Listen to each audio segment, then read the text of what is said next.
Bien, bien muchachos, vamos a dar inicio a esta sesión de este ciclo free que tenemos dentro del grupo de estudio Cátedra. Y el día de hoy quien habla es el profesor Jorge Cámara Guerrero.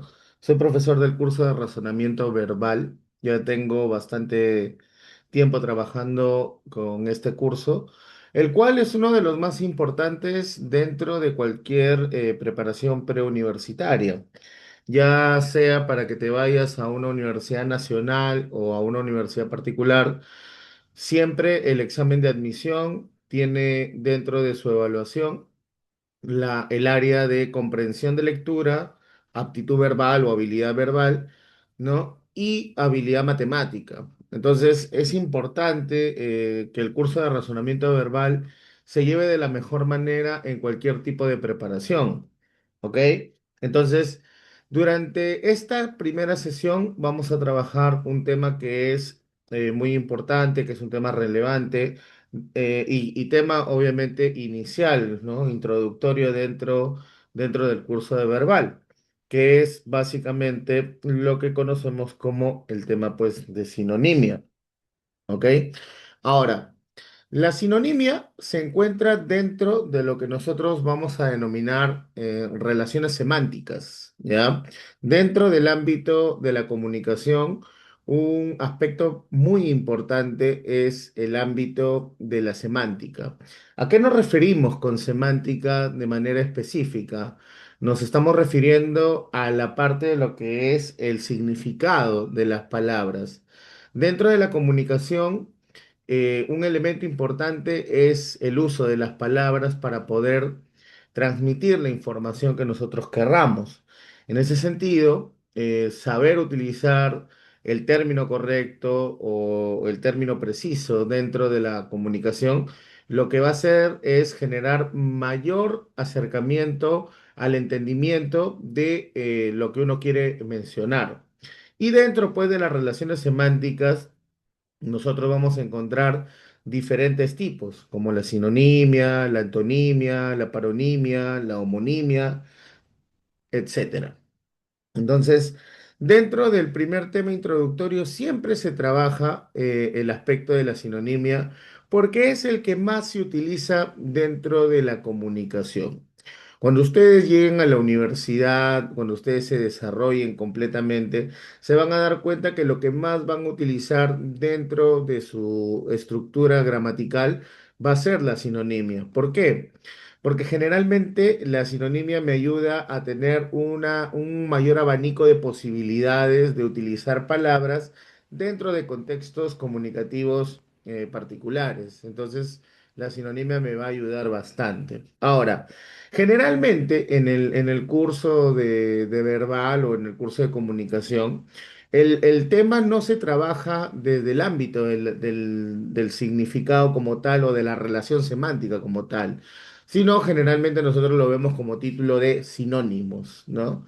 Pero hay algunas, obviamente, diferencias que nosotros vamos a aprender justamente para poder tener en cuenta esas diferencias, esos detalles, esas características que hacen propia a la sinonimia, ¿no? Y la aleja de los niveles básicos, pues, del colegio como tal, ¿no?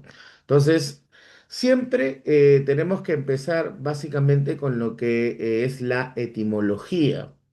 ¿A qué nosotros le llamamos etimología? Le llamamos la etimología a aquella rama de la lingüística que se va a encargar de orientarnos o de darnos a entender básicamente el origen de la palabra, de dónde provienen los diferentes términos que nosotros utilizamos constantemente, ¿ok? En el caso de la sinonimia, ¿no? Hay que apuntar muy bien que la sinonimia parte de dos raíces griegas bien establecidas, ¿no? En este caso, la raíz sin, que significa con o conforme a, y la raíz onoma, que significa nombre. Estas raíces, por ejemplo, ustedes las han escuchado en algunas palabras, como por ejemplo, cuando tú escuchas la palabra sinfonía, sin, conforme, fono, sonido. Entonces, una sinfonía son el conjunto de notas musicales que tienen un sentido. Por eso se llama sinfonía. O la raíz onoma, que seguro lo has escuchado cuando te dicen, por ejemplo, la palabra onomástico, que es como se le dice a veces al cumpleaños, ¿no? Onomástico. Pero ojo, el cumpleaños u onomástico no se refiere específicamente al hecho de cumplir años, sino a aquella situación en que una persona cumple años vinculado a un nombre de un santo en particular. Ustedes obviamente son una generación un poco más joven, pero pregúntenle a sus papás, pregúntenle a sus mamás o a sus abuelitos, ¿no? Cómo les colocaban los nombres antes y ellos se los colocaban por medio del calendario. Buscaban el nombre de un santo que estaba vinculado a una fecha y le ponían el nombre. Entonces de ahí viene el término onomástico, por onoma o nombre o celebración por el nombre. Entonces, cuando nosotros hablamos de la etimología, es necesario entender justamente de dónde provienen los términos, porque eso a nosotros nos facilita enormemente la posibilidad de hablar mejor, de comunicarnos de una mejor manera. Entonces, al tener las raíces sin y onoma, lo que nosotros vamos a tener es que en la etimología, sinonimia es aquel conjunto de palabras en conformidad al nombre que tienen. ¿Ok? Eso hay que entenderlo de esa manera, ¿no? Son palabras conformes a su nombre establecido como tal, ¿ya? Ahora bien, obviamente en el ámbito ya más académico, nosotros no nos quedamos en el punto etimológico, sino que vamos obviamente a dar un salto mucho mayor, que es la definición como tal. Cuando nosotros establecemos una definición de lo que es una sinonimia, aquí es donde vamos a hacer la diferencia entre lo que a nosotros nos han comentado o nos han enseñado generalmente en el colegio. Primero que nada, la sinonimia es una relación semántica, o sea, es una relación de significados. Ojo, esto es importante tener en cuenta. Significados. La palabra no es el significado es la explicación sobre esa palabra, sobre ese término, sobre ese concepto que hay al respecto, ¿ok? Entonces la sinonimia en primer lugar es una relación semántica, es una relación de significado. Pero esta relación de significado ya es una relación de significado que se va a dar, ojo, con aspectos similares entre las palabras. Y aquí rompemos un mito muy tradicional.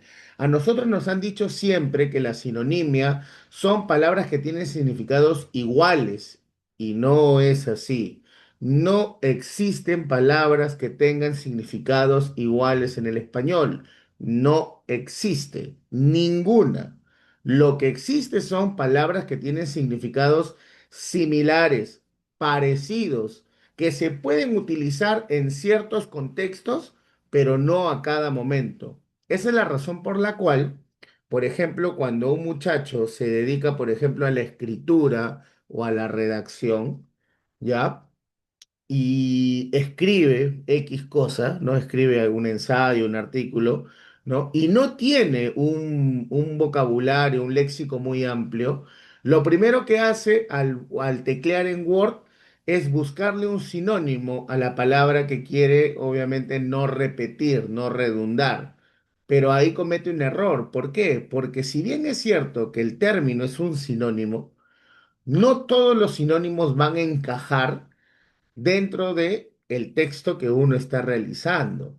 Entonces, por eso hay que tener bastante cuidado al momento de diferenciar entre lo que es una palabra con un significado similar o parecido. ¿Ok? Entonces es importante.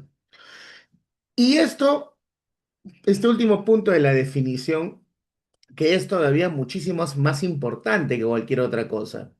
Para que exista una relación de sinonimia, aparte de que las palabras tengan un significado similar, para que ese significado similar tenga sentido dentro del contexto, La palabra tiene que pertenecer o tiene que tener el mismo campo semántico, o sea, tiene que referirse a lo mismo dentro de un contexto específico.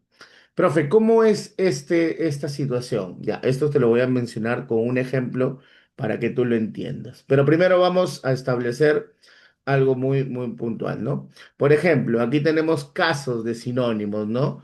Descanso, reposo, delicioso, sabroso, beber, tomar, regresar, volver, vivir, habitar, robar, hurtar, idioma, lengua, cercano, próximo. Todas estas palabras que tú ves aquí en este cuadrito son sinónimos, sin ningún problema, ¿ok? Se pueden utilizar en contextos similares, pero nunca van a ser palabras de igual significado.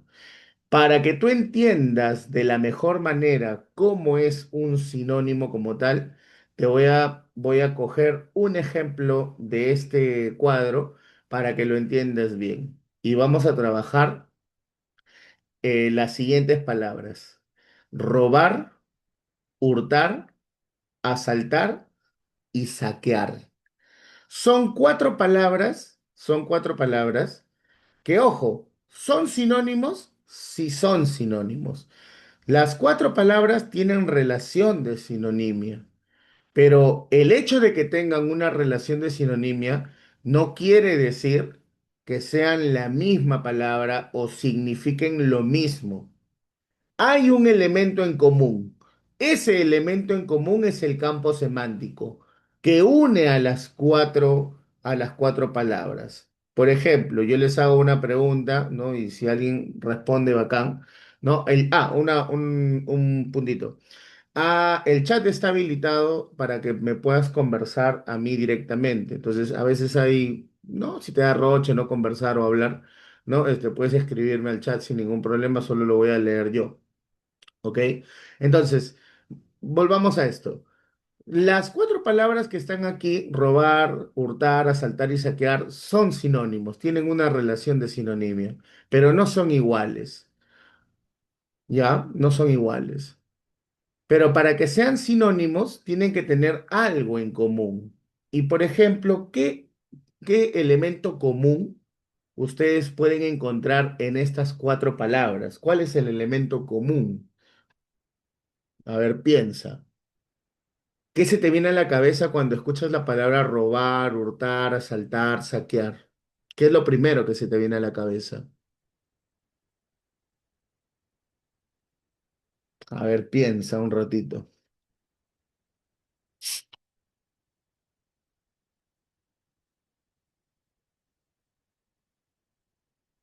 Si tienes la respuesta, escríbela al chat. Si tienes la respuesta, levantas la manito, ya tú ves. Participa nomás sin roche.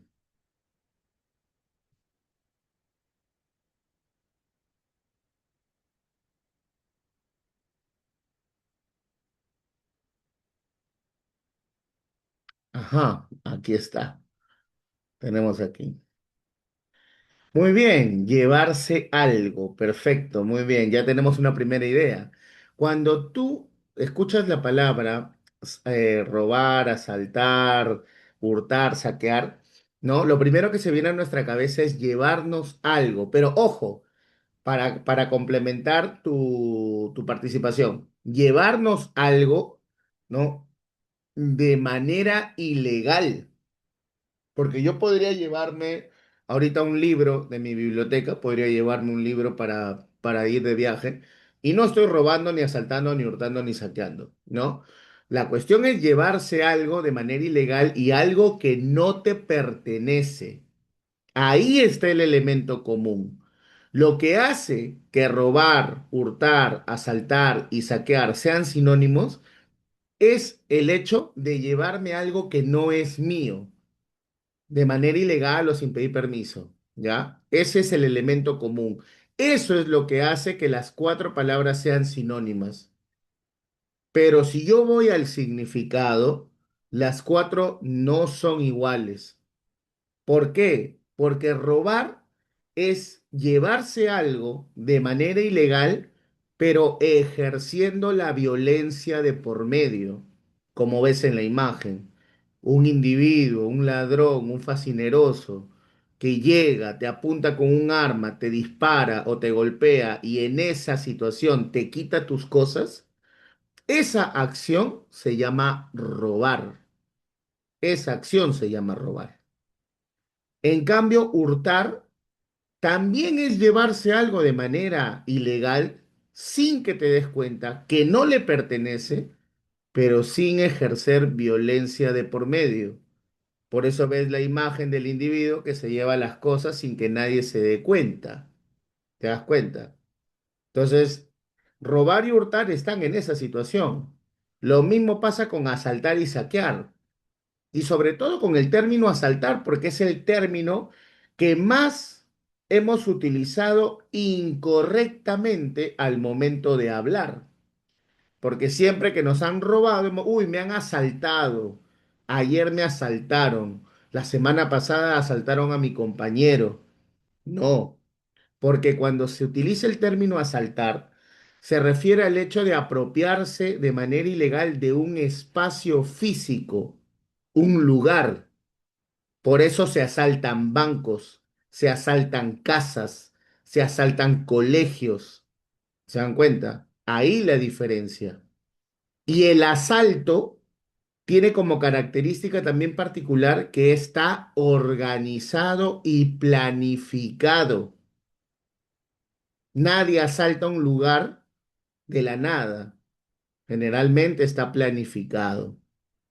Y el saqueo, profe, el saqueo también es llevarse cosas de un espacio, de un lugar, pero de manera desorganizada, violentando, como ves en la imagen.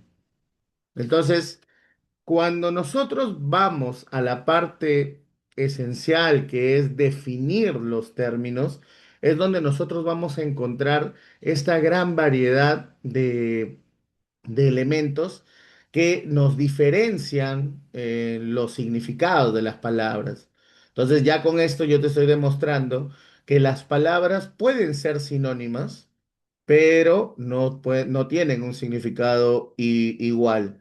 Por eso es que esa persona que redacta o que escribe, ¿no? Y solo cambia una palabra por un sinónimo, no está haciendo un correcto uso del lenguaje. Lo único que está haciendo es intercambiar una palabra solo porque son sinónimos. No está viendo el contexto, no está viendo la equivalencia gramatical, no está viendo absolutamente nada.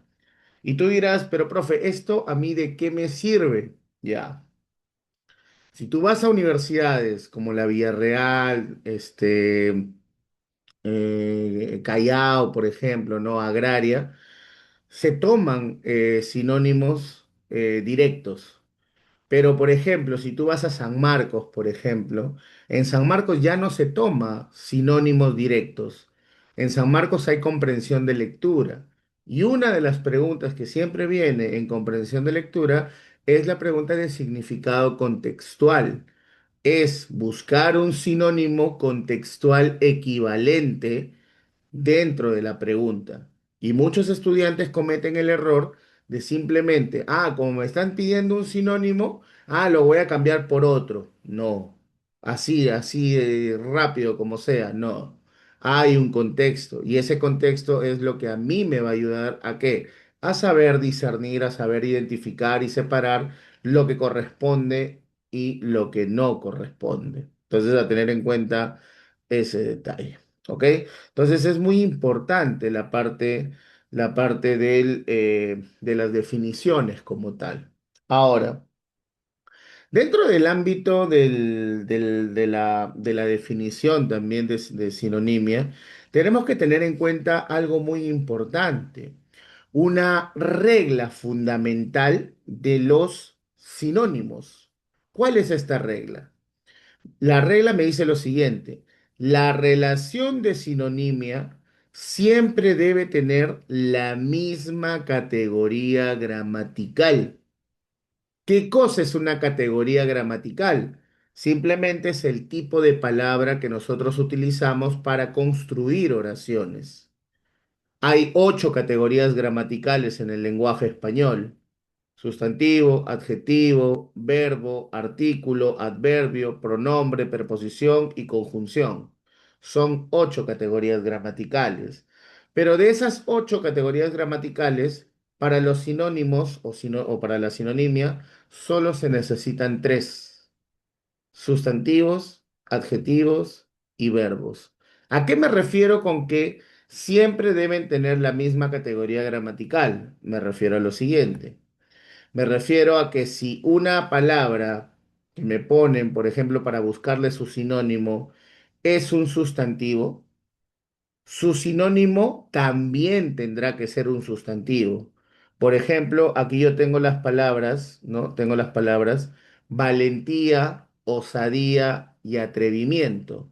Estas tres palabras son sustantivos. La valentía, la osadía, el atrevimiento son sustantivos. Por ende, las tres, perdón, son sinónimos. Pero si yo tuviera la palabra valentía y luego tuviera la palabra osado, y ahí cambia la cosa. ¿Por qué?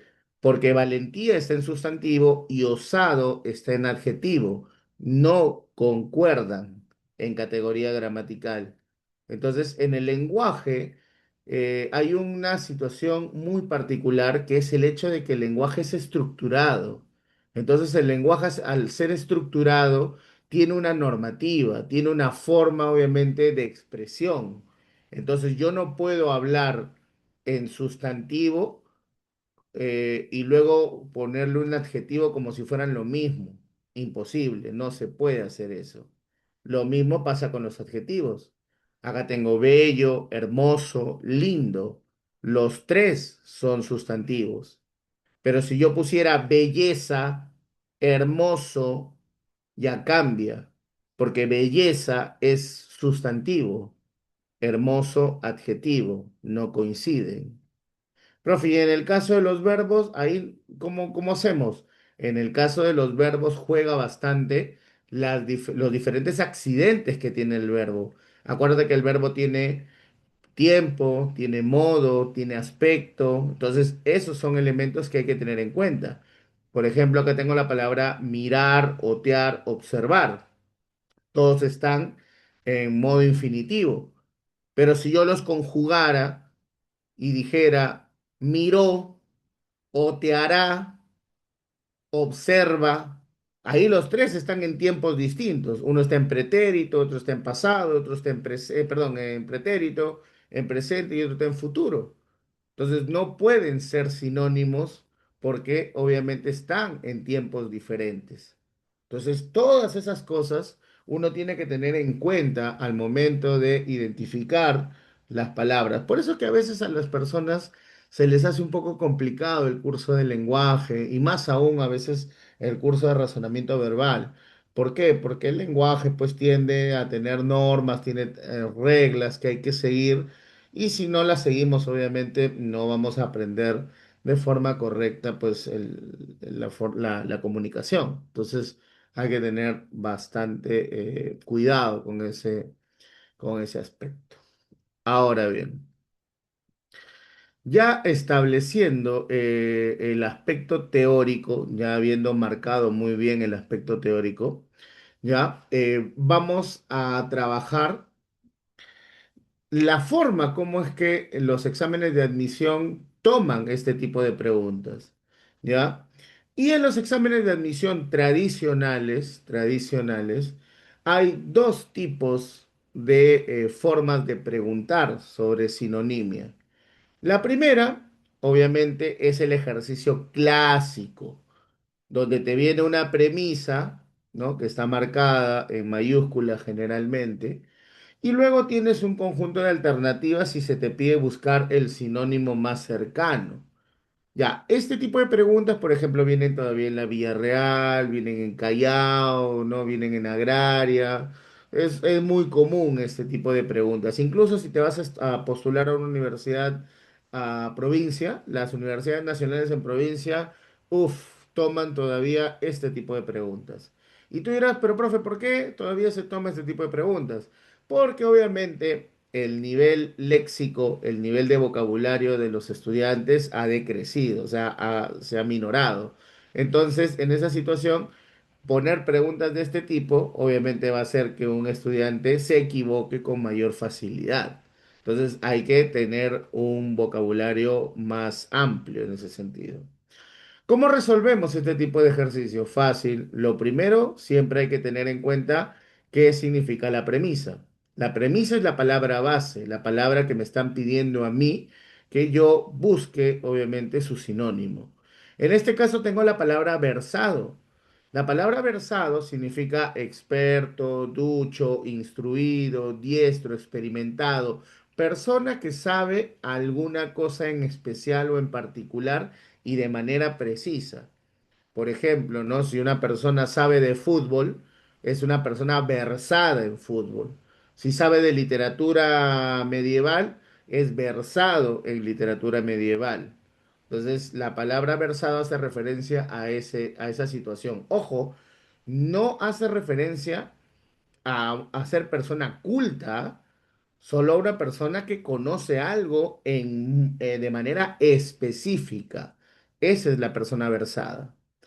Y tenemos las siguientes alternativas. Tenemos conocedor, avesado, poeta, inteligente y hábil.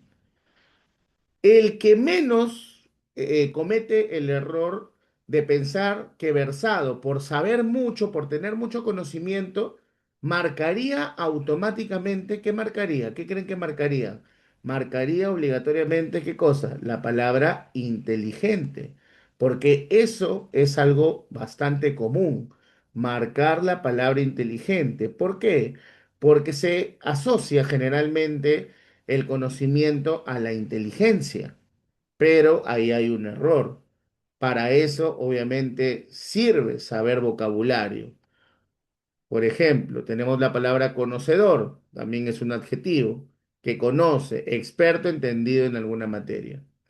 Avesado, adjetivo también, persona acostumbrada a hacer algo de manera seguida y de manera constante. Poeta, este ya es un sustantivo masculino que tiene facultades para componer obras líricas. Inteligente, adjetivo, dotado de capacidad para entender o comprender.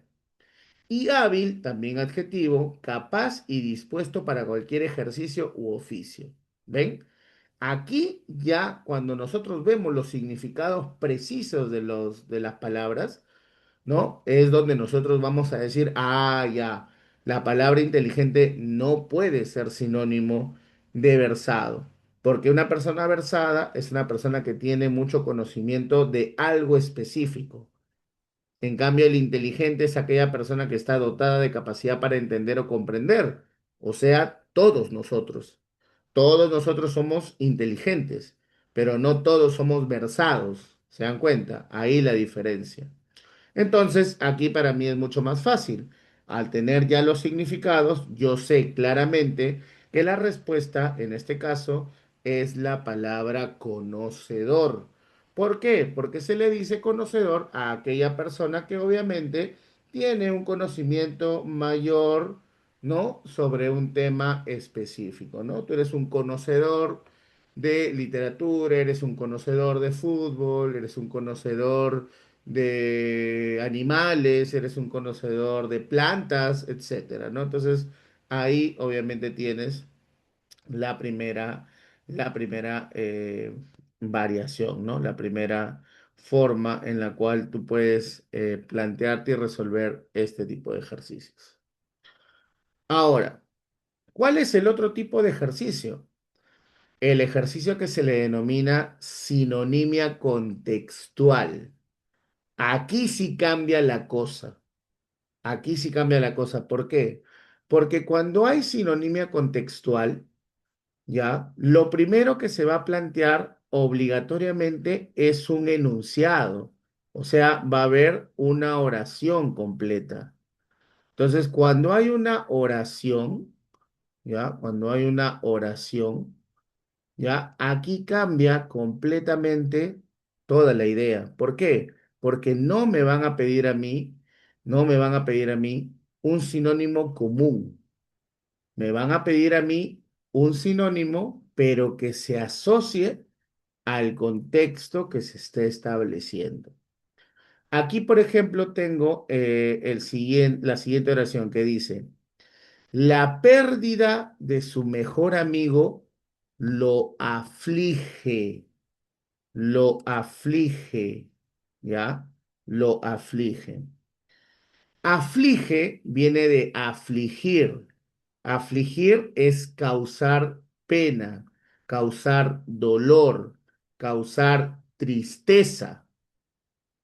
Y se entiende en el contexto cuando dice la pérdida de su mejor amigo lo aflige. Se refiere la pérdida a qué? A que ya no está con él. Cuando tú pierdes a tu mejor amigo, cuando tú pierdes a tu mejor amiga, tú te vas a sentir mal, te sientes triste, te sientes, ¿no? Con bastante dolor. Ya, entonces a eso va el término afligir, a esa tristeza. Entonces yo tengo que buscar un término que se asocie, que sea equivalente en ese contexto a afligir. Y tengo los siguientes términos. Tengo pasma, que viene del verbo pasmar, asombrar con extremo. Estresa, que viene del verbo estresar, producir estrés. Hiere, que viene de herir, dañar a una persona o un animal. Atormenta, atormentar, causar aflicción, disgusto o enfado. Y acongoja, que viene de acongojar, entristecer, afligir. Aquí esto ya es mucho más sencillo. ¿Por qué? Porque generalmente, ¿no? Vamos a asociar al contexto. La pérdida de un amigo lo va a afligir, lo va a poner triste. Y si lo va a poner triste, el mejor sinónimo para esto será la palabra acongoja, que viene de acongojar, sentir melancolía, sentir tristeza, sentir dolor, sentir ¿no? Sentir sufrimiento en ese ámbito, ¿no? Entonces ahí tienes obviamente la respuesta, ¿ves?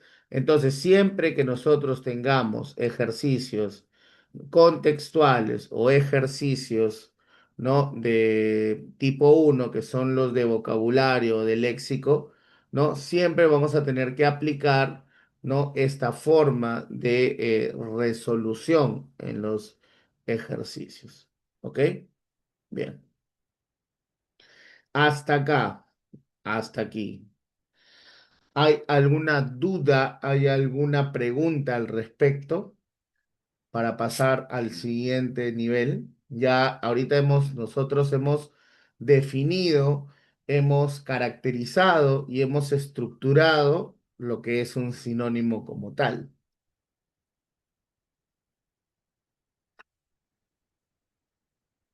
¿Hay alguna duda, alguna pregunta al respecto? Nada, todo bien, todo se entiende. No tengas roche de preguntar, ¿eh? Ok, perfecto, todo bien, listo. Ahora, ahora vamos a entrar a algo que es un poquito más interesante cuando se refieren al tema de sinónimos. Ya bien hemos dicho que los sinónimos no son palabras que tienen significados iguales, ya son similares. Pero los sinónimos pueden variar en tipos dependiendo los contextos. Y hay, por ejemplo, 6 tipos de sinónimos que nosotros podemos utilizar en contextos diferentes. Por ejemplo, los sinónimos que pertenecen al área de los tecnicismos, luego a los cultismos, a los regionalismos, coloquialismos, eufemismos y también hay antónimos que están vinculados con significados absolutos, totales, ¿ya?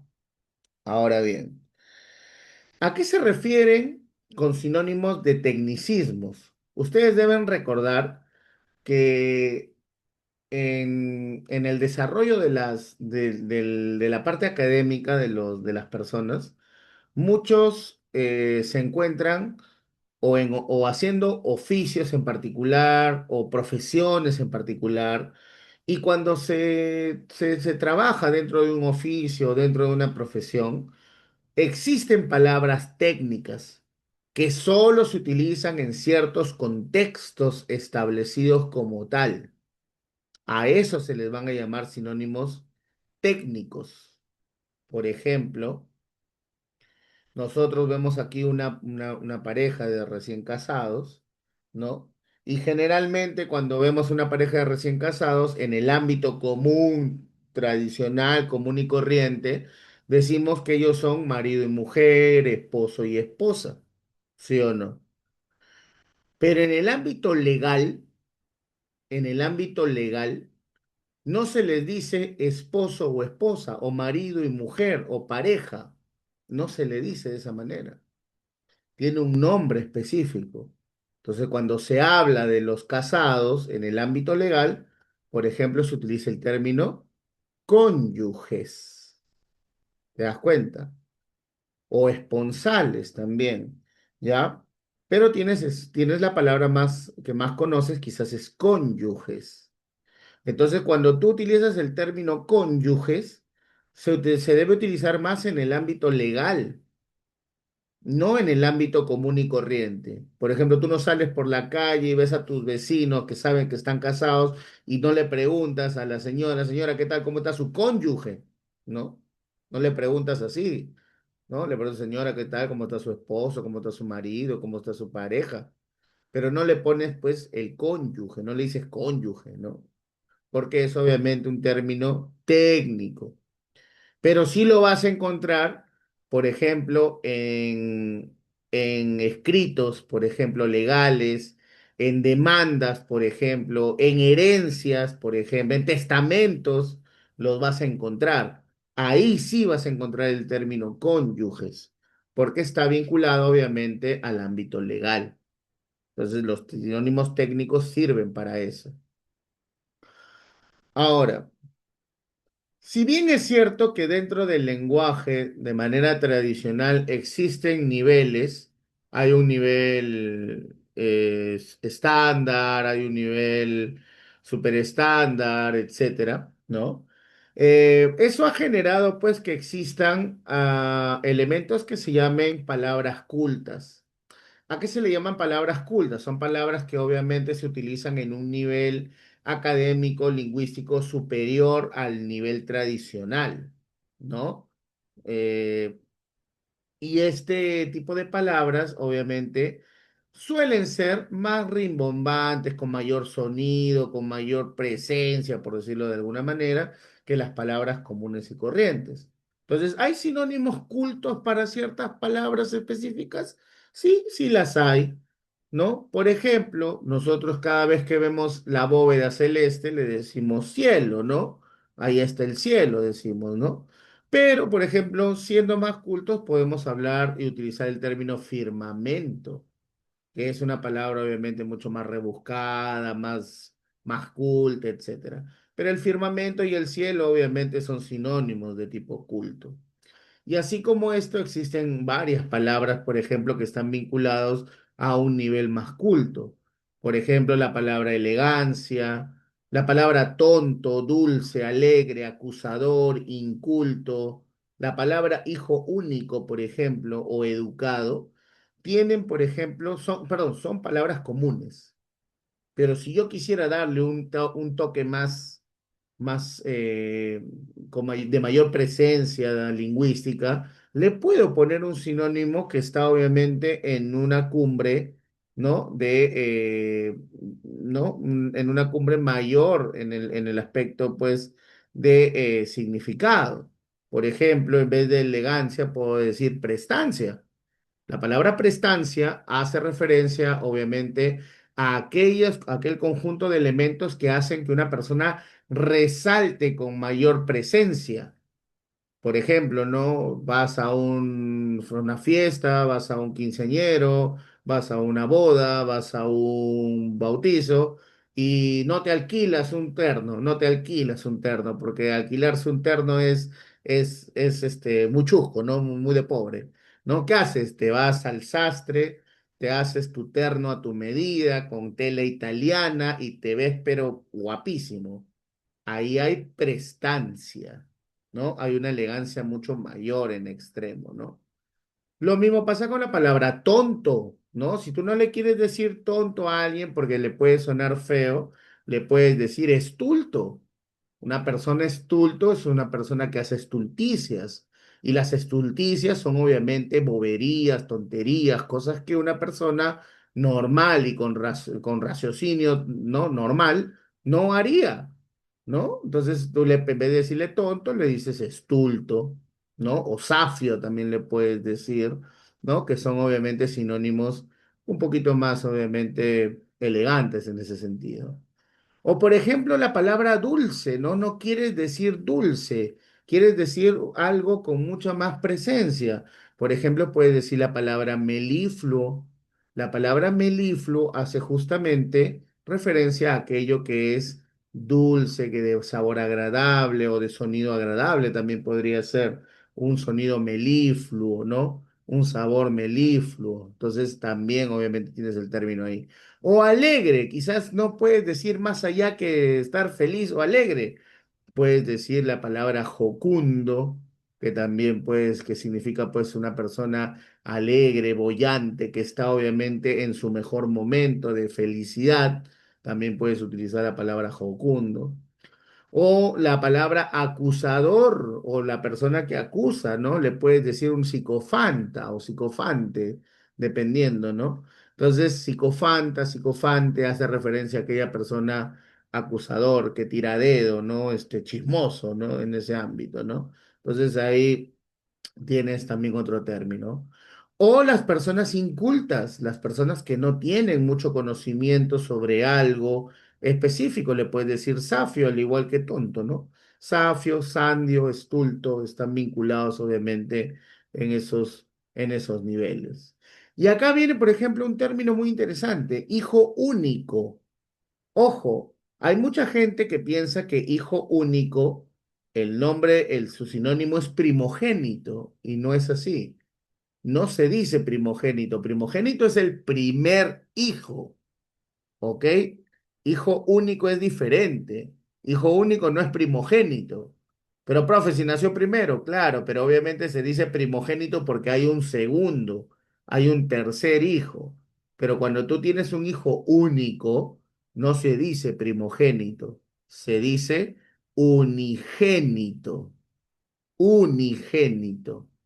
Por eso es que en el concepto, por ejemplo, de esta palabra culta o palabra pues rimbombante, unigénito siempre se le hace referencia a Jesús, hijo unigénito de Dios. Dios no tuvo otro hijo más que Jesús.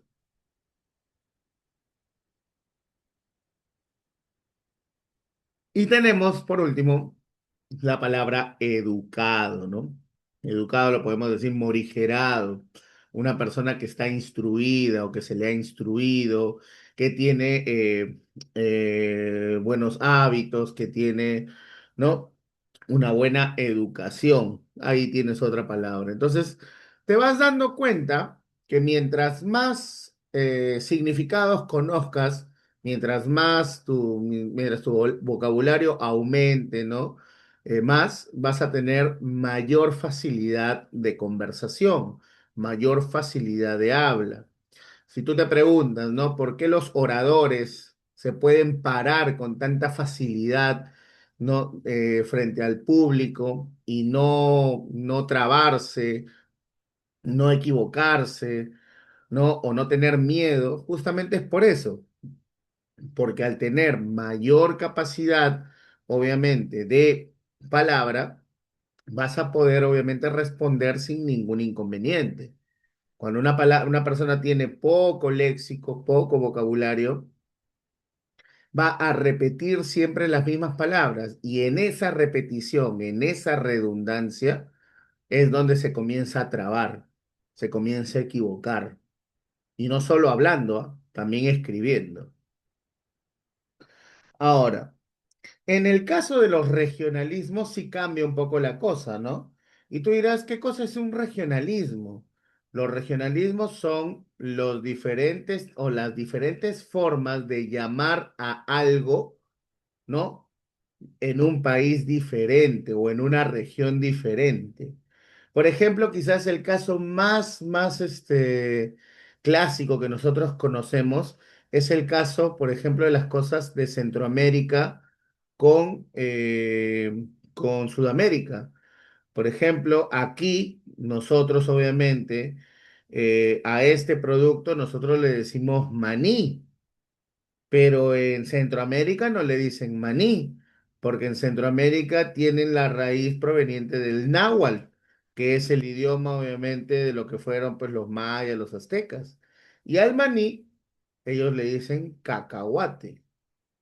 Lo mismo pasa con la palta. Nosotros le llamamos palta acá, pero ellos le llaman aguacate. Pero el aguacate, el cacahuate, palta, maní, hacen referencia al mismo objeto, solo que en este caso se escriben y se pronuncian diferente, pero hablan de lo mismo, hablan de lo mismo. Esos podríamos decir que son sinónimos regionales. Pasa también, por ejemplo, con las personas. Por ejemplo, a los niños en Argentina le dicen pibe, ¿no? Pero en Chile les dicen cabritos. Acá en el Perú le dicen chibolos, dependiendo, es más de jerga, ¿no? Pero, por ejemplo, en el norte, en Piura, por esas zonas, le dicen churres a los niños. Y eso, obviamente, churre, chibolo, mocoso, cabrito, pibe, todas hacen referencia a lo mismo, solo que en regiones distintas. Por eso se llaman sinónimos regionales, ¿ok? Ahora, está el otro lado. Si teníamos palabras cultas, también tenemos palabras coloquiales. Y acá hay un pequeño o punto interesante. Muchas veces se piensa que las jergas, que la palabra coloquial, que la palabra de barrio no puede ser tomada dentro del lenguaje. Falso. Sí se puede tomar y es parte del lenguaje como tal y se analiza como tal, ¿no? Por ejemplo, esta mancha de aquí, podríamos decir en el ámbito pues normal, que son amigos, que son compañeros, ¿sí o no? Pero en el ámbito coloquial nosotros no decimos amigos o compañeros, decimos patas, yuntas, chocheras, causas, batería, choches. Todos estos términos, por más que sean coloquiales, son sinónimos. Solo que en estos casos sí los vamos a tener que establecer dentro de un contexto específico. ¿Por qué? Porque muchas de estas palabras tienen otros significados. Por ejemplo, pata o patas. Patas son las extremidades de un animal, por definición. Pero en este ámbito, hoy estoy llamando a mis patas. En esa comunicación, al decir estoy llamando a mis patas, estoy diciendo qué cosa, a mis amigos, no a mis extremidades. O causa, no te están hablando del plato de comida, te están hablando o de amigo, o de, ¿no? De ese tipo de cosas. ¿No? Yunta, que este término todavía es muchísimo más interesante. Yunta, yunta se le dice a un pedazo de madera que se coloca en el hombro de los toros de arrastre para la agricultura. Si has visto en algún momento que dos toros van arrastrando, ¿no? Van arando el campo. La yunta es justamente ese bloque de madera que se le coloca en el cuello para que los dos vayan al mismo nivel. Pero ya junta justamente eso, por andar dos iguales, se asocia también con la amistad. ¿Te das cuenta? Entonces, dependerá del contexto, cómo utilicemos. Lo mismo pasa, por ejemplo, cuando tienes tu enamorada. A tu enamorada le dices mi germa, mi flaca, mi costilla, ¿no? Y es parte del argot, es parte de la forma comunicativa, ¿no? Entonces, ¿se puede utilizar? Claro que se puede utilizar sin ningún problema y es parte del lenguaje, como si nada, ¿no? O sea, es parte del lenguaje. Y ya para terminar, las últimas partes, ¿no? De la parte teórica, nos centramos en lo que son los dos últimos puntos. El eufemismo, ¿ya? El eufemismo, que también tiene obviamente sinónimos, ¿no? Acá tenemos, por ejemplo, una imagen de lo que fue el velorio de Alan, ¿no? Y generalmente, cuando una persona muere, se le dice muerto, difunto, cadáver, occiso, ¿no? Pero son palabras muy duras, son palabras muy duras. Tú no entras a un velorio y tú no dices dónde el cadáver, dónde está el muerto, dónde el occiso, porque suena feo. Para eso existen los eufemismos. Los eufemismos son aquellas palabras que lo que hacen es aminorar el golpe o aminorar la crudeza del significado como tal. Entonces, por ejemplo, nosotros podemos utilizar la palabra finado. Ustedes seguro, si alguno de ustedes ha escuchado el término finado, finado se le dice también al muertito, pues, al que ya falleció. Entonces, es un término eufemístico. Por ejemplo, otro caso es, por ejemplo, el de anciano. Tu abuelito, por ejemplo, que es anciano, tú no le vas a decir viejo, arcaico, vetusto, mucha que tu abuelito se va a poner pues incómodo. Para eso se ha utilizado un término eufemístico bien interesante, adulto mayor. Adulto mayor es un eufemismo. O seguro también habrás escuchado que alguna vez al choro, al ladrón, al ratero le dicen amigo de lo ajeno. Ese amigo de lo ajeno también es un eufemismo. Profe, ¿y se pueden utilizar esos términos dentro del lenguaje? Sí, porque esas frases largas se llaman justamente locuciones y se pueden utilizar en una oración o en una comunicación sin ningún problema. ¿Que te puede venir en un texto? Claro que te puede venir en un texto. Y justamente te tienes que dar cuenta, ¿no? E identificarlo correctamente. Entonces, para que vean que toda esta parte teórica es importante saberla. Y por último, están los sinónimos que son absolutos. ¿A qué se refieren con sinónimos absolutos? Se refieren a palabras que hacen referencia a una acción o a una actividad única y específica, como por ejemplo la palabra burgomaestre. Burgomaestre solo se le hace referencia como sinónimo absoluto a la persona que es alcalde de algún lugar o de alguna ciudad. Ojo, no puedes utilizar el término burgomaestre en otra concepción, porque ese es su término correcto y adecuado. A veces nosotros decimos autoridad, gobernante, pero autoridad, gobernante son términos que los puedes utilizar en otros lados. Burgomaestre no. Burgomaestre hace referencia al alcalde de alguna ciudad, distrito, lugar.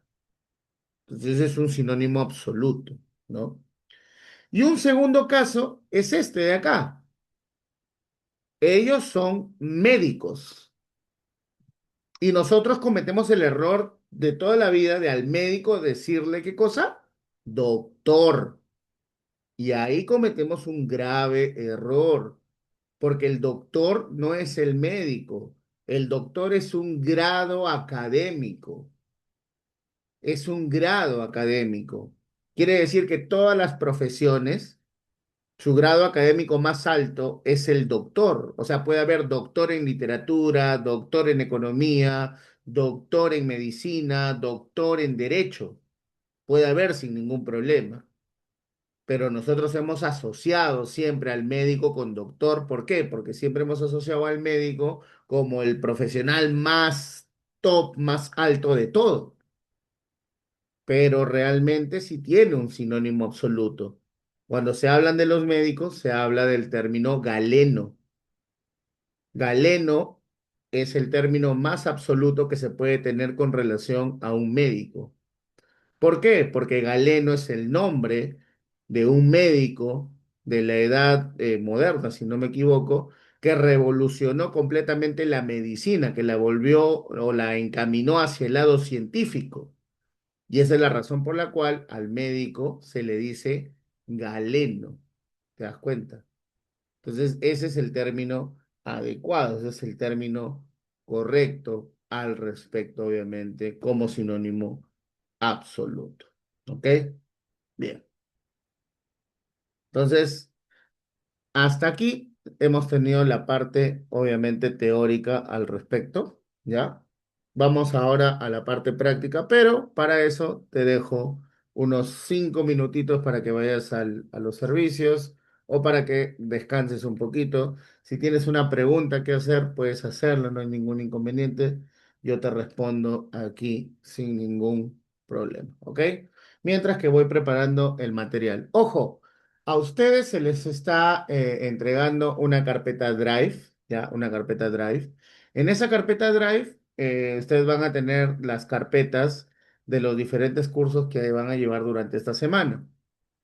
Ahí van a encontrar, obviamente, tanto el PPT, ¿no? El PPT de la clase para que la repases y también la separata que se va a trabajar para que obviamente la tengas también contigo. Entonces siempre es bueno repasar, siempre es bueno volver a ver el material y también obviamente vas a tener ahí tu link de la clase, del video para que tú puedas, ¿no? Volver a escuchar la clase y poder obviamente recordar cosas pues que a veces la mente no pues se puede olvidar por algún motivo. ¿Ok? Bien, entonces mientras voy colocando el material, ya puedes darte tu break de unos 5 minutitos mientras voy colocando el material de trabajo.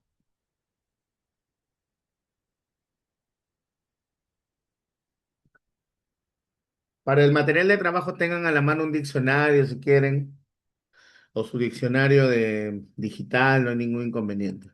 ¿Ya?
Bien, vamos a retomar la parte práctica.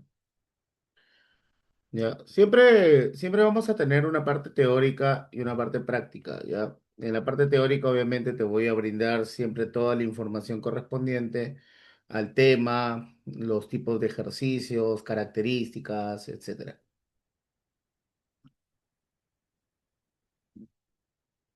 Ya la parte práctica sí es enteramente full ejercicios, ¿ya?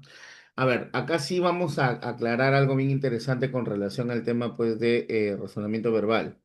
Razonamiento verbal es un curso donde obligatoriamente la parte práctica tiene que ser un 60 o 70% a la parte teórica. La parte teórica es sencilla, es básica, es importante, ¿no? Y necesaria, pero si la persona no practica, ¿ya? No practica, todo ese conocimiento teórico no va a servir para nada. Entonces, si ustedes en algún momento van a postular a una universidad como San Marcos o Callao o la Uni o Villarreal, Agraria también incluso, tengan en cuenta que siempre les van a venir preguntas de razonamiento verbal y con bastante nivel, ya con bastante nivel. Entonces, obligatoriamente, uno tiene que manejar vocabulario, tiene que manejar una buena comprensión de lectura, tiene que manejar capacidades, obviamente, de razonamiento, de abstracción, ¿no? Que sean sobresalientes.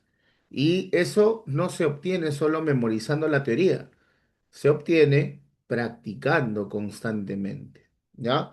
Entonces, ahora vamos a trabajar una práctica. Como les dije, ahorita es el momento de utilizar el chat, si quieres. Tenemos 25 preguntas, 25 ejercicios sencillísimos. ¿Ya? Si tú tienes la clave correspondiente, solo me escribes al chat y lo vamos obviamente cotejando para ver si es correcto o no. Como te dije, el chat solo lo leo yo, así que no te preocupes, no hay roche si te equivocas. ¿Ok? Vamos entonces con la primera palabra. La primera palabra dice convicción. La palabra convicción hace referencia obviamente a estar seguro de hacer algo, ¿no? Tener esa seguridad de ideas o tener seguridad al momento de decir o plantear cosas. Entonces, aquí, ¿cuál sería el mejor sinónimo de convicción? Suposición, exactitud, premonición, atención, convencimiento. ¿Cuál podría ser el mejor término aquí? A ver. Para ti, ¿cuál sería el mejor sinónimo de convicción? Cuando te dicen, oye, tú tienes mucha convicción para hacer esto, ¿no? Tú tienes mucha seguridad al momento de hacer esto o decir aquello. ¿Cuál será el término aquí?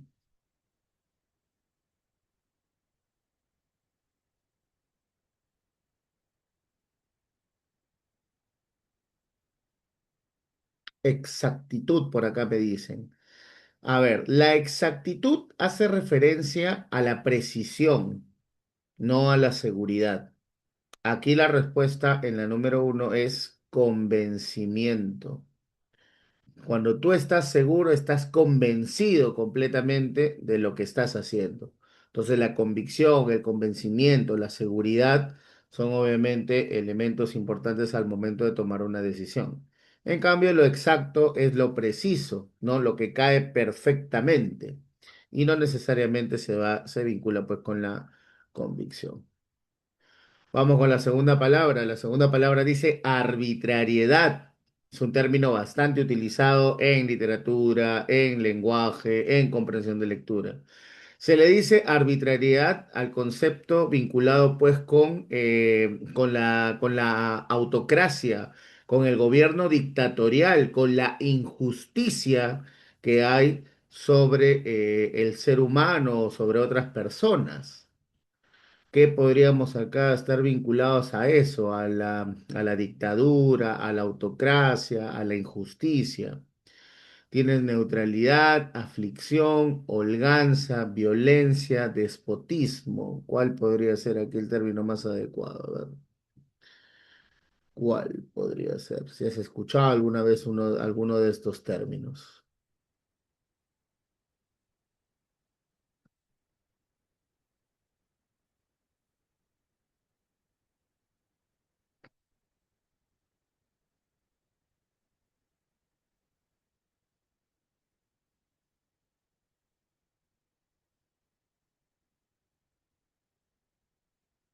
A ver, a ver.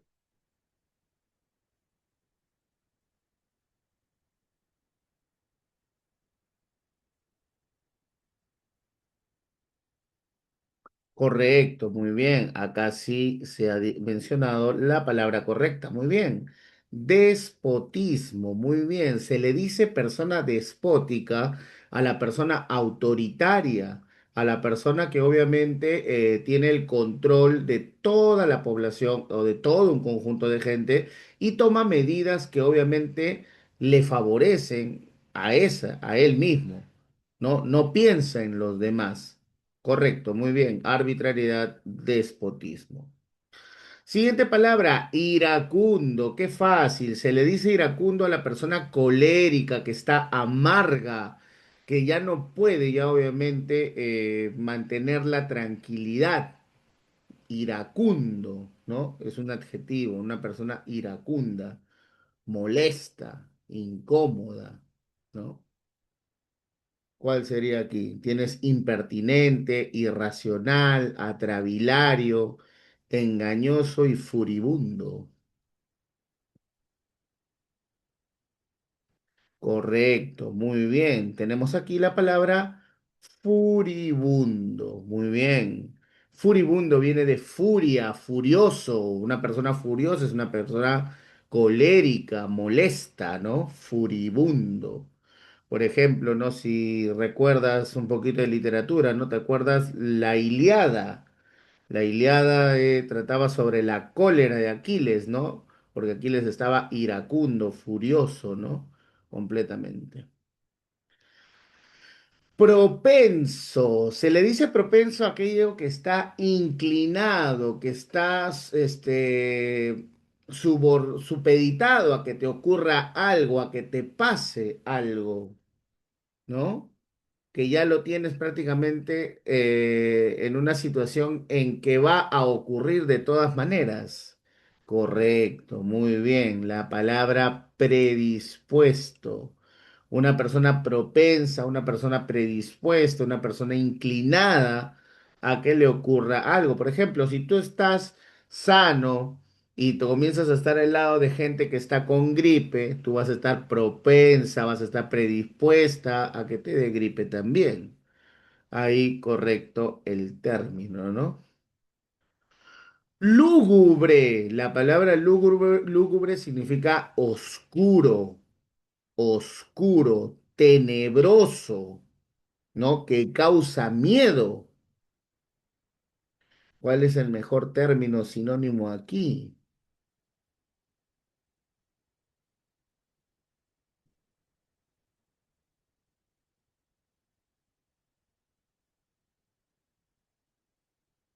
Correcto, muy bien. Tétrico, perfecto, muy bien. Tétrico es el término correcto. Profe, ¿por qué no puede ser pavoroso? Si pavoroso es algo que tiene miedo. Claro, una cosa es algo que alguien que tiene miedo y otra cosa es algo que dé miedo. Son dos cosas diferentes. Lo lúgubre es algo que da miedo y eso lúgubre puede generar en una persona el miedo y volverse pavoroso, miedoso, medroso, pero lo lúgubre está vinculado a lo tétrico, a lo oscuro. ¿Ok? Siguiente, la palabra eclosión. Eclosión fácil. Si sabes un poquito de biología, la eclosión es el nacimiento de los animales que son ovíparos, o sea, que nacen en huevos. Entonces, qué fácil. ¿Cuál será el mejor sinónimo de eclosión? Nacimiento.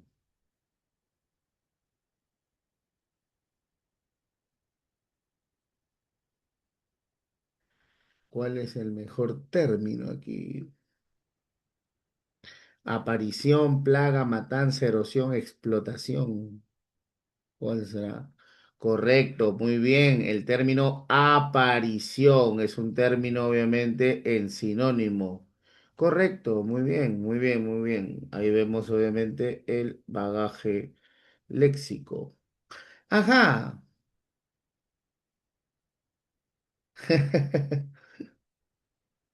Él escucha, él aprende nada más, dice.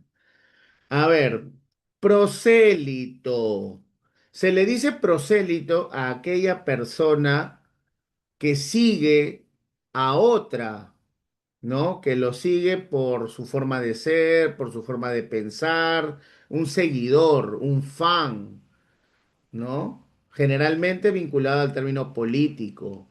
¿Qué podríamos tener acá con prosélito? Tienes prosista, cliente, adepto, linaje, alcurnia.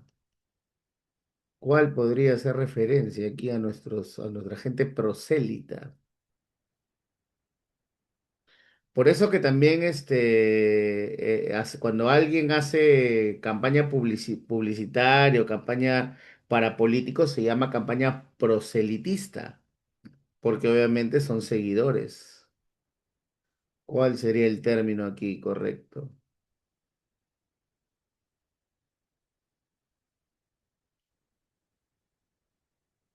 Muy bien, correcto. Una persona adepta, los adeptos, no los seguidores, los fanáticos. Muy bien, adepto. Ocho, cuidado con esta palabra, es aerrojar, ¿ya? No es arrojar, aerrojar. Y aerrojar significa esclavizar, tener de esclavo a alguien. Fácil, pues. La palabra que hace simbología completa. Muy bien. Encadenar, esclavizar, encadenar, aerrojar. Muy bien. La nueve, facilito. Chubasco se le dice al agua que cae del cielo, pero en poca intensidad, ¿no? En poca intensidad. ¿Qué será acá? ¿Qué será aquí?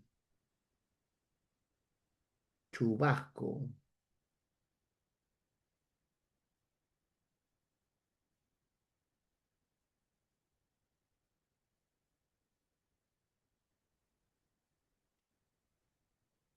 Correcto, muy bien. Aguacero, sin dudas, correcto. El aguacero es la garúa, la lluvia corta, el chubasco, la caída de agua corta del cielo.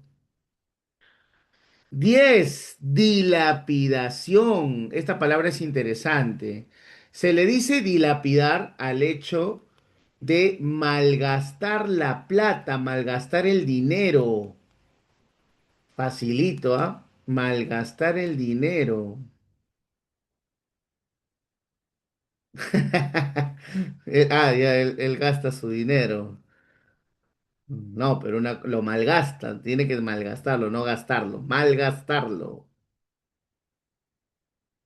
¿Cuál será aquí?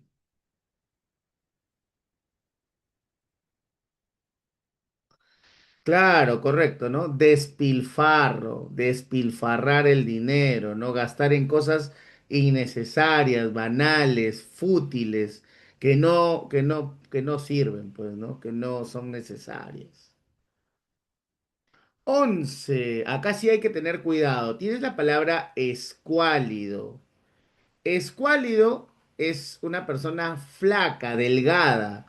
Pero ojo, no es un delgado y flaco normal. Es un delgado flaco hasta los huesos. Débil, enfermo, enfermizo, sin fuerza, débil en su totalidad. Eso es un escuálido. ¿Quién podría ser ahí el sinónimo de escuálido?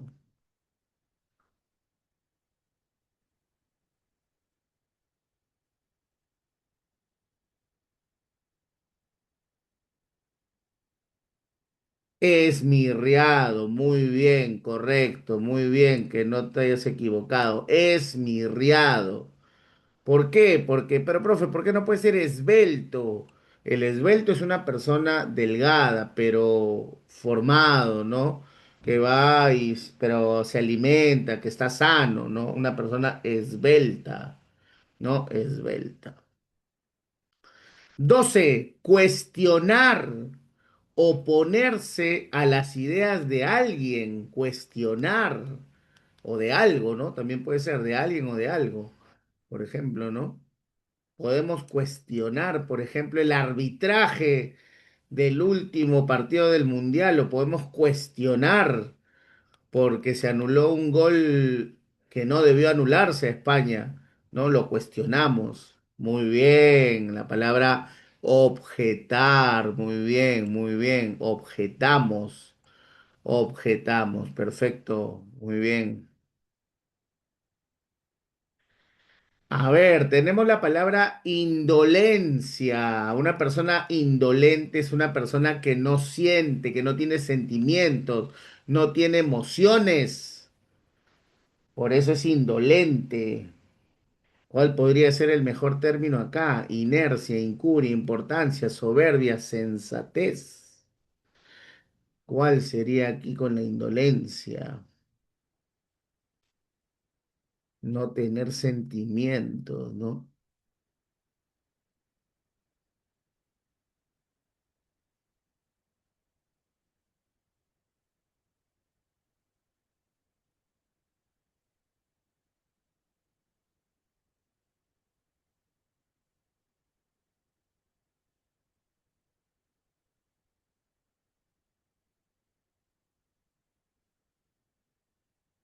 Está difícil.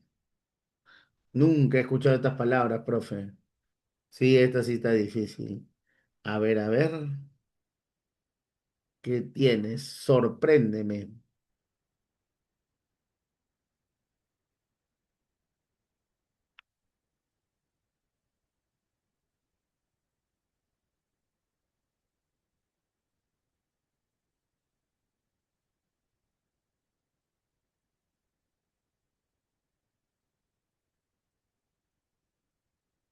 Nada, difícil. Ya, acá te ayudo. No, soberbia no. Soberbia es petulancia, creerte por sobre los demás. Aquí la respuesta es incuria. La incuria es la falta, la falta de sentimiento, la falta de emoción. 14, qué facilito. Denigración, humillación, insulto, vejación hacia una persona, ¿no? Sencillo esto. ¿Cuál podría ser? Una palabra muy utilizada también bastante. Denigración. Correcto, muy bien. Un vilipendio. Vilipendiar a alguien es insultar, ofender, humillar, desdorar a una persona. Correcto. Acá sí, mi estimada. Aquí la soberbia, acá sí es la petulancia, creerse sobre los demás. ¿No? Eso sí, ¿no? ¿Cuál podría ser aquí?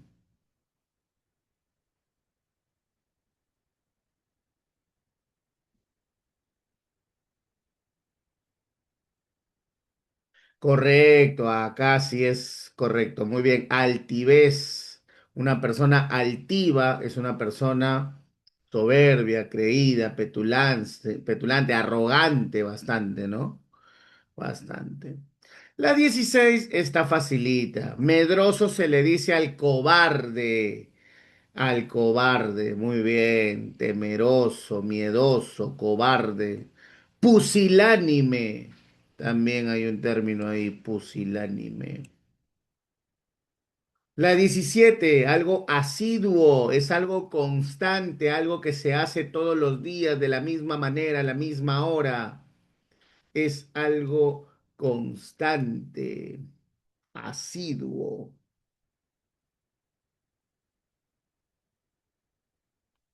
que realizas todos los días.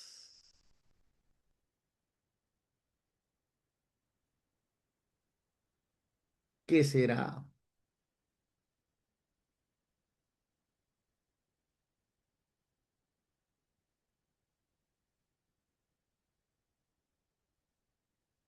Correcto, muy bien. Algo habitual, ¿no? Algo habitual, algo rutinario, algo que se hace a todos los días. Por ejemplo, ¿no? Ir al colegio durante marzo y diciembre es una actividad asidua, Es una actividad habitual, rutinaria. Te levantas a las 5, te bañas, desayunas, vas al cole, sales a las 2. Eso es rutinario. Ubicuo, facilito. Ubicuo viene de ubicuidad, ubicación. Ubicuo se le dice a aquello que está en todos los lugares presentes. Omnipresente, muy bien, esa cualidad de Dios, ¿no? La cualidad de Dios es ubicua, es omnipresente, está en todos los lugares. 19, ya estamos por terminar. 19, prolegómeno. Se le dice a la parte inicial de un libro, a la introducción de un libro, al prólogo de un libro.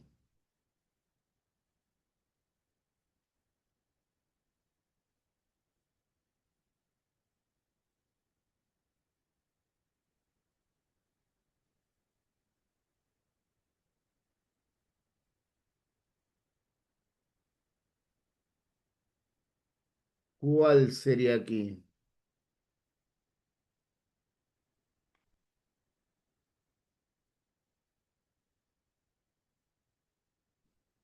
Correcto, muy bien, un preámbulo, muy bien, una introducción, un inicio, correcto.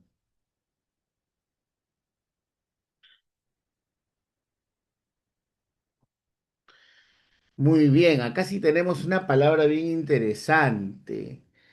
La palabra afable. Afable tiene varios significados, ¿ya? Afable tiene varios significados, pero el más común de todos, ¿ya? El más común de todos de afable es una persona dulce, agradable y cordial. Dulce, agradable y cordial. ¿Cuál podría ser el mejor término acá? Uy, acá sí está difícil, ¿ah? Acá sí está difícil. B o C, me dicen por acá. ¿Afectuoso no? Una persona afectuosa no es. Una persona afectuosa no es.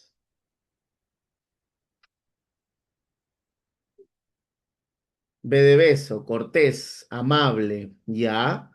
Claro, es la más adecuada. Cortés. Muy bien, una persona afable es una persona cortés, amable. ¿No? Correcto, muy bien. 21, aditamento. Aditamento. Se le dice aditamento, ¿ya? Aquella parte de un cuerpo o aquella parte que se le adiciona a un cuerpo. Eso es un aditamento.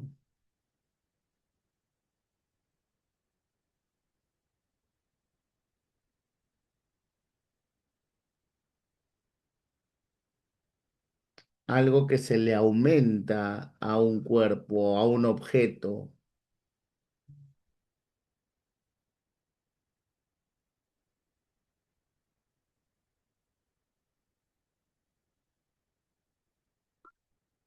Aumento, no, acá sí no, aumento no es. Cuando tú le colocas algo a un objeto externo, por ejemplo, esto, si lo pegas acá, esto se vuelve, ¿qué cosa? Un aditamento. Y el aditamento se le conoce con el nombre de apéndice. Un apéndice, un adicional, ¿no? Con el movimiento. 22, ya estamos por terminar. 4 y terminamos. Eses, qué facilito. Eses, es un término que se utiliza bastante, ¿no? Eses. Muy bien, acá no hay mucho que explicar. Eses son los excrementos, ¿no? Lo que obviamente desechamos del aparato digestivo, ¿no? 23, la palabra refocilar. Esta palabra es muy bonita. Refocilar, ¿ya? Refocilar hace referencia al hecho de pasarla bien, pasarla alegre. Muy alegre. Muy bien, gozar, muy bien, gozar, perfecto. La 24 es un regalo. Fraccionar viene de fracción. ¿Qué cosa es fraccionar?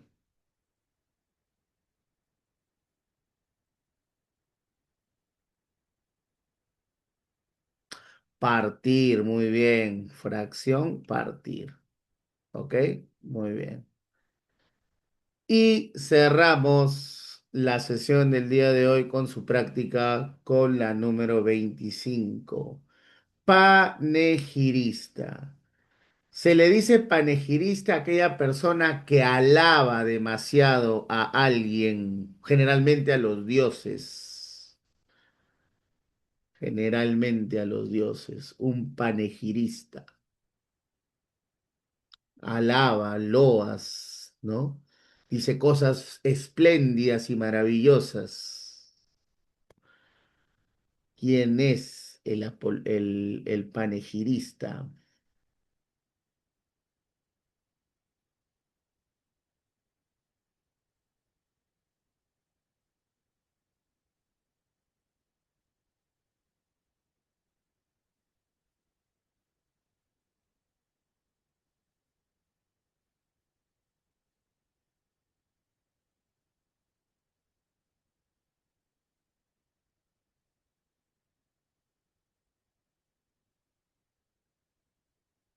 A o B. Ah, bien, qué interesante, claro, pero hay que tener en cuenta, un servidor no es un apologista, el servidor obviamente es un siervo, no necesariamente va a hablar bien de él. Ahí la respuesta correcta es la A.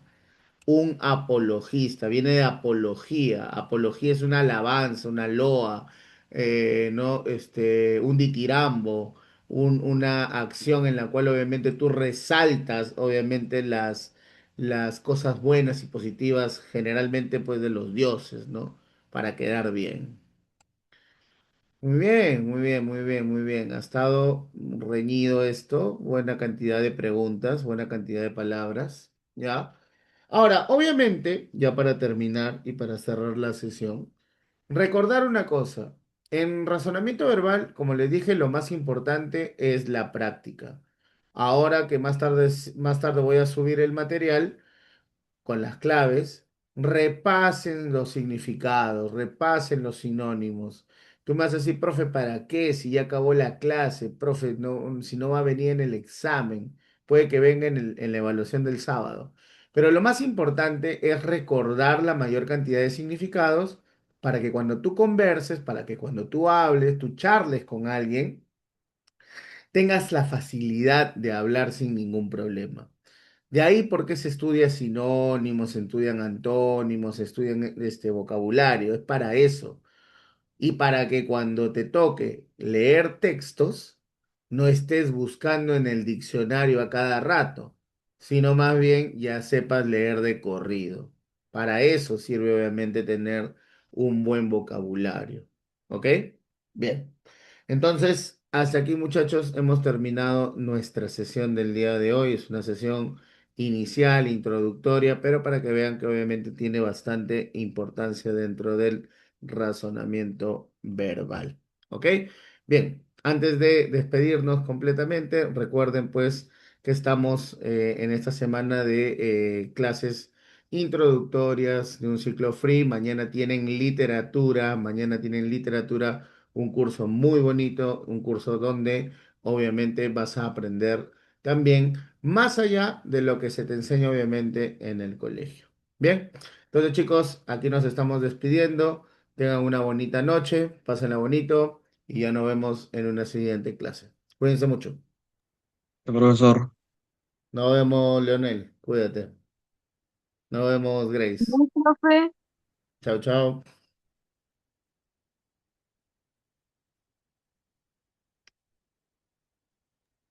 profe, ¿usted cierra o yo termino? Sí, ya salimos nomás. Ya, ya nos Nos vemos, vemos. profe. Hasta luego.